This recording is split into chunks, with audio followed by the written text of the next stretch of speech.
আমরা জানি যে বাংলাদেশের আওয়ামী লীগের প্রভাবশালী একজন নেতা ছিলেন শামীম ওসমান। তাদের যে পরিবারের সাম্রাজ্য এই নারায়ণগঞ্জে, তাদের পরিবারের উত্থান পতন, এখন কি অবস্থায় আছেন তারা? এটা তো নিত্য নতুন, এটা তো আমাদের লোক নারায়ণগঞ্জে সবাই জানে, যে সরকারি আখে তার বিরোধী দল যারা থাকে দেশ ছেড়া পলায়। আর এটা তো তার স্বভাব হয়ে গেছে, এক জায়গাতে সে পলাইবই। এটা তো সবাই জানে, তার মুখে একটা অন্তরে একটা। এই বাংলাদেশের মধ্যে সবার আগে পলাইছে উনি।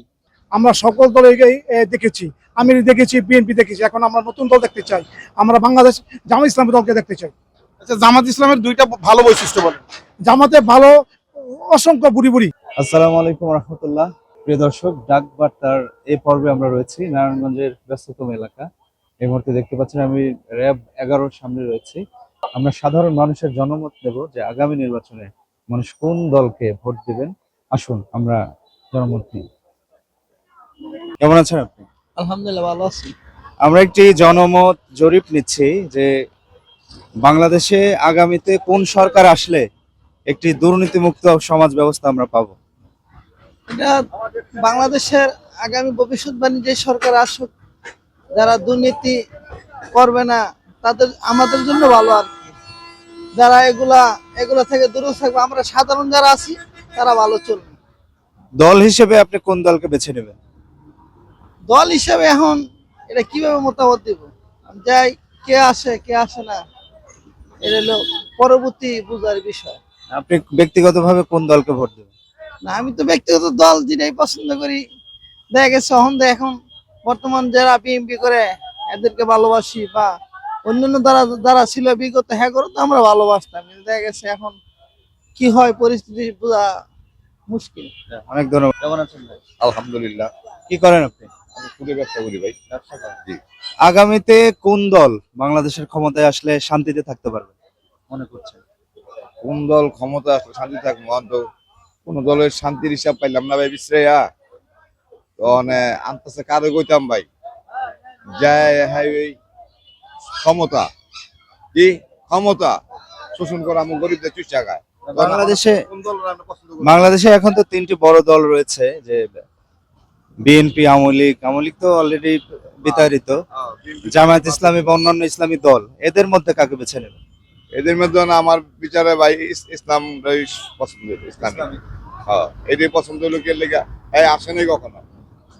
আমাদের বাংলাদেশ মুসলমানের দেশ, তাহলে ইসলাম কখনো আসে না, তাই হারে দিয়ে দেওয়া দরকার। কারণ বিএনপি তো দেখছি, আওয়ামী লীগ তো দেখছি, বুঝছেন, ওই লুটালুটি ফুটাফুটি এগুলি। অনেক ধন্যবাদ। আমরা আরো কিছু মানুষের কমেন্টস নেব ওই এলাকাতেই। আমরা একজন কমলা ব্যবসায়ীর কাছে একটু যেতে চাই। যে আসসালামু আলাইকুম ভাই, কেমন আছেন? আলহামদুলিল্লাহ ভালো ভাই। ব্যবসা বাণিজ্য কেমন চলছে? ভাই ব্যবসা বাণিজ্য এরকম ভালো চলতেছে না। আগামীতে কোন সরকার ক্ষমতায় আসলে ব্যবসা বাণিজ্য ভালো চলবে মনে করেন? আমগো খালেদা জিয়া বেগম আসলে ভালোই চলবে। বিএনপি? হ্যাঁ, বিএনপি। অনেক ধন্যবাদ। আমরা এক মুরব্বীকে এখানে দেখতে পাচ্ছি। আসসালামু আলাইকুম মুরব্বী, কেমন আছেন? ওয়ালাইকুম আসসালাম। কি করেন আপনি? আমি ফলের ব্যবসা করি। আচ্ছা, আগামীতে জাতীয় নির্বাচনে কোন দল ক্ষমতায় আসলে আমাদের দেশের শাসন ব্যবস্থা ভালো হবে মনে করেন? কোনো দুর্নীতি থাকবে না, কোনো লুটতরাজ থাকবে না, বলেন। আশা করি বিএনপি থাকলে সুন্দর হবে। বিএনপি। জি, ধন্যবাদ। আসসালামু আলাইকুম। ওয়ালাইকুম আসসালাম কেমন আছেন? কি রহমতুল্লাহ। করেন? আমি ড্রাইভিং চাকরি করি এবং এই ঢাকাতে। আগামীতে কোন দল ক্ষমতায় আসলে এই বাংলাদেশের শাসন ব্যবস্থা ভালো হবে, দুর্নীতি থাকবে না আপনি মনে করেন? আমি মনে করি যারা সঠিক সিদ্ধান্ত, সঠিকভাবে দেশ চালাতে পারবে এবং সত্যিকারে নেতৃত্ব দিতে পারবে, যে কোরআনের আইন দিয়ে দেশ চলবে, তারাই দেশ চালাইতে পারবে, এছাড়া কেউ পারবে না। সেই হিসেবে আপনি কোন দলকে সাপোর্ট করবেন? সেটা যে দল হতে পারে, জামাত, জামাত বা ইসলামী, হতে পারে অন্য কোন ইসলামিক দল। ইসলামিক দল ছাড়া, আল্লাহর আইন ছাড়া এই দুনিয়ায় কোনো শান্তি নেই। যে দলই আসছে অশান্তি হয়েছে কম বেশি। আমাদের গরিবের দিকে কেউ তাকায় না, যে ক্ষমতায় আসে তাদেরই সবকিছু ভরে। দর্শক আপনারা, সাধারণ মানুষের ভাগ্যে রুটি রুজি কিছুই হয় না। দর্শক সাধারণ মানুষদের যে আমরা মন্তব্য নিয়ে যে বেশিরভাগই যেটা জানতে পারছি, যে দ্রব্যমূল্যের এখনো ঊর্ধ্বগতি। মানুষ চায়, সাধারণ মানুষ চায় সহজভাবে জীবন ব্যবস্থা চালাতে, সহজ শাসন ব্যবস্থা, জি। যেন মানুষের কোনো আইনের কষ্ট না শাসন হয়, চাই, আইনের শাসন। আইনের শাসন প্রতিষ্ঠা চায়। জি, তো এটাই বেশি মানুষের প্রত্যাশা। আমরা আরো কিছু মানুষের একটু কমেন্টস নিতে চাই। ভাই আসসালামু আলাইকুম, আপনি কি করেন? ওয়ালাইকুম আসসালাম। আমি বর্তমানে এনআরবি কমার্শিয়াল ব্যাংকে একটা সিকিউরিটি পোস্টে আছি। আমার নাম মোহাম্মদ রুবেল হাওলাদার।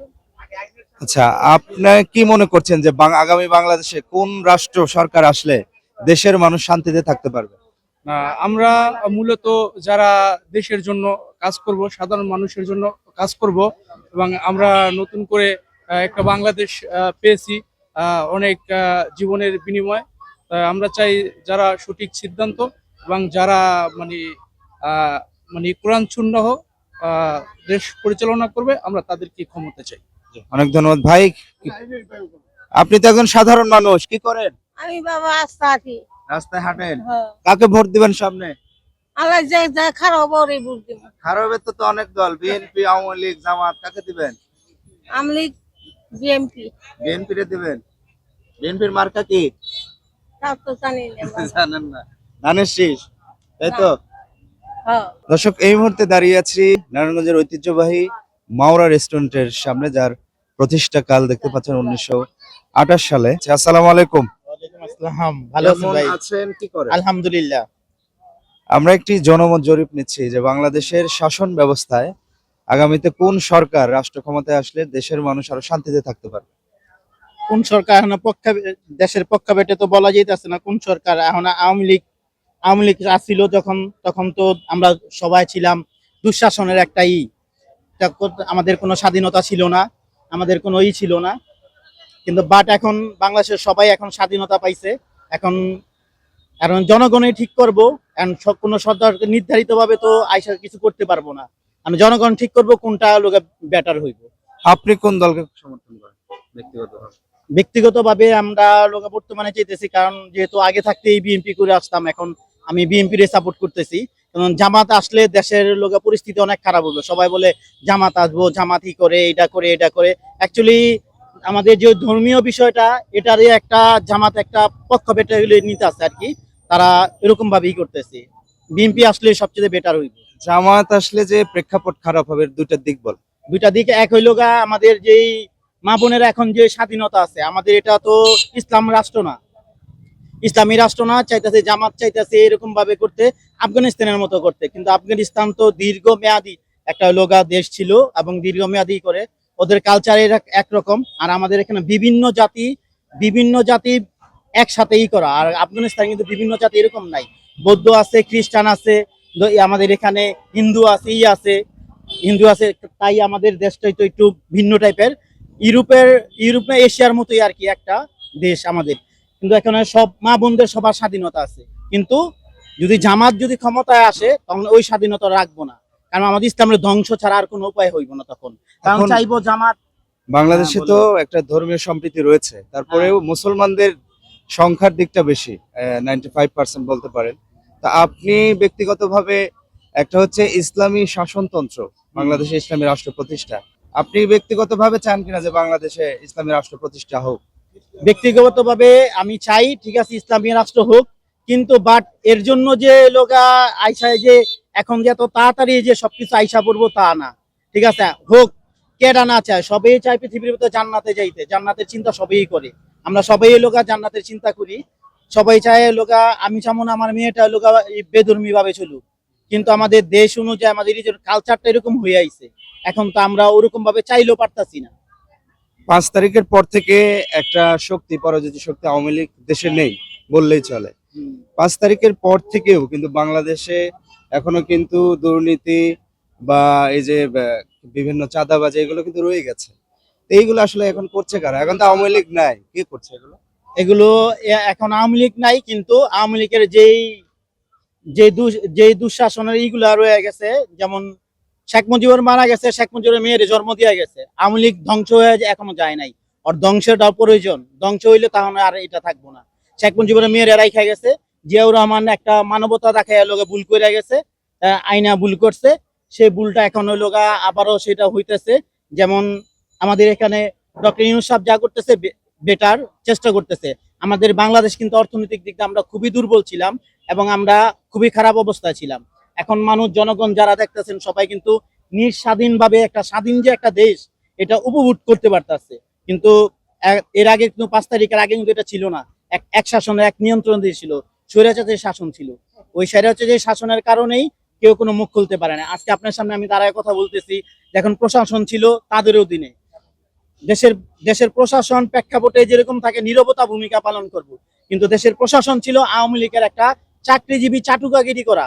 তারও একটা পুলিশ যে বিষয়টা ছিল, পুলিশটা ছিল একটা পুলিশ লীগ। তারা আওয়ামী লীগ ছিল না, একটা পুলিশ লীগ।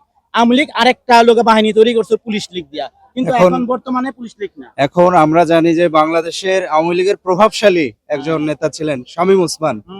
তাদের যে পরিবারের সাম্রাজ্য এই নারায়ণগঞ্জে, তাদের পরিবারের উত্থান পতন, এখন কি অবস্থায় আছেন তারা?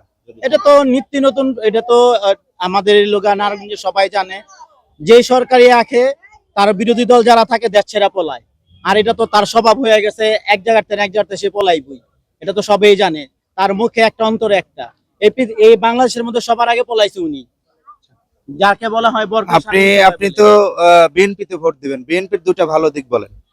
বিএনপির ভালো দিক বলতে লোক এটাই বুঝি যে, কারণ এখানে 80% লোক আছে, সবাই জিজ্ঞেস করেন সবাই বিএনপির কথা বলবো, কারণ তারা স্বাধীন বাংলাদেশ চায়, স্বাধীন চায়। বিএনপি থাকলে তারা মুখ ফুটা কথা বলতে চায়। সবাই দুধের দোয়া তুলসী পাতা না, সবাই কম বেশি কোনো আছে। অনেক ধন্যবাদ। আমরা আরো কিছু মানুষের কমেন্টস নিতে চাই। আসসালামু আলাইকুম রহমতুল্লাহ। ওয়ালাইকুম সালাম রাহমাতুল্লাহি ওয়া বারাকাতুহু। আলিয়া, আপনি কেমন আছেন? আলহামদুলিল্লাহ খুব ভালো আছি। সামনে কোন দল ক্ষমতায় আসলে বাংলাদেশের মানুষ একটি দুর্নীতি ও সাদামুক্ত দেশ হবে? আমরা সকল দলেরই দেখেছি, আমি দেখেছি, বিএনপি দেখেছি। এখন আমরা নতুন দল দেখতে চাই, আমরা বাংলাদেশ জামাত ইসলামী দলকে দেখতে চাই। আচ্ছা, জামাত ইসলামের দুইটা ভালো বৈশিষ্ট্য বলেন। জামাতে ভালো অসংখ্য বুড়ি বুড়ি, এর মধ্যে এক নম্বর জামাত থাকলে দেশ ইসলামিক রাষ্ট্র পরিচিত হবে, মানুষের মধ্যে সত্য কথা বলতে পারবো, চাঁদামুক্ত থাকবে। জামাত কি দুর্নীতির সাথে জড়িত? জামাত কোনোদিন দুর্নীতির সাথে জড়িত ছিল না, অসংখ্য প্রমাণ আছে। জামাত যখন বিএনপি 4 ঐক্য জোটে ক্ষমতা ছিল, তখন তাদের 2টা মন্ত্রণালয় ছিল, সমাজ কল্যাণ মন্ত্রণালয় আর শিল্প মন্ত্রণালয়। এই 2টা মন্ত্রণালয়ের মধ্যে কেউ দুর্নীতি দেখাতে পারে না এখন পর্যন্ত, আর তাদের নামে কোনো দুর্নীতি মামলা হয়নি। চাঁদাবাজির সাথে জড়িত? কোনোদিন জামাত চাঁদাবাজি জড়িত নয়। আচ্ছা, এই যে কিছুক্ষণ আগে বললো জামাত ক্ষমতায় আসলে আফগানিস্তান বানাবে দেশ, এটা কতটুকু সত্য? সম্পূর্ণ মিথ্যা কথা। এটা জবাব কি দিবেন আপনারা, কিভাবে দিবেন? জামাত একটা ইসলামিক দল, আমরা চাই সকল ইসলামিক দল এক হয়ে এই দেশ জামাত একটা সুন্দর রাষ্ট্র উপহার দিবে আগামী। বললো যে জামাত ক্ষমতা আসলে নাকি নারীদের স্বাধীনতা ধ্বংস হয়ে যাবে, এটা কতটুকু সত্য? নারী স্বাধীনতা বলতে কি বুঝতে যাচ্ছেন আপনি? নারী স্বাধীনতা বলতে কি নারী কি বেসমাভাবে চলাচল করবে, এটা কি স্বাধীনতা? স্বাধীনতা কাকে বলে? স্বাধীনতা বলে সবাই সুন্দরভাবে চলবে, ইসলামী ব্যাংকে যাবে, বোরকা বনবে, হেজাব পরবে, যেই জন্য থাকবে তারা সেই ব্যবহার করবে। নারীরা কি পেটে বাস দেখে চলাচল রাস্তা করবে, এটা কি স্বাধীনতা?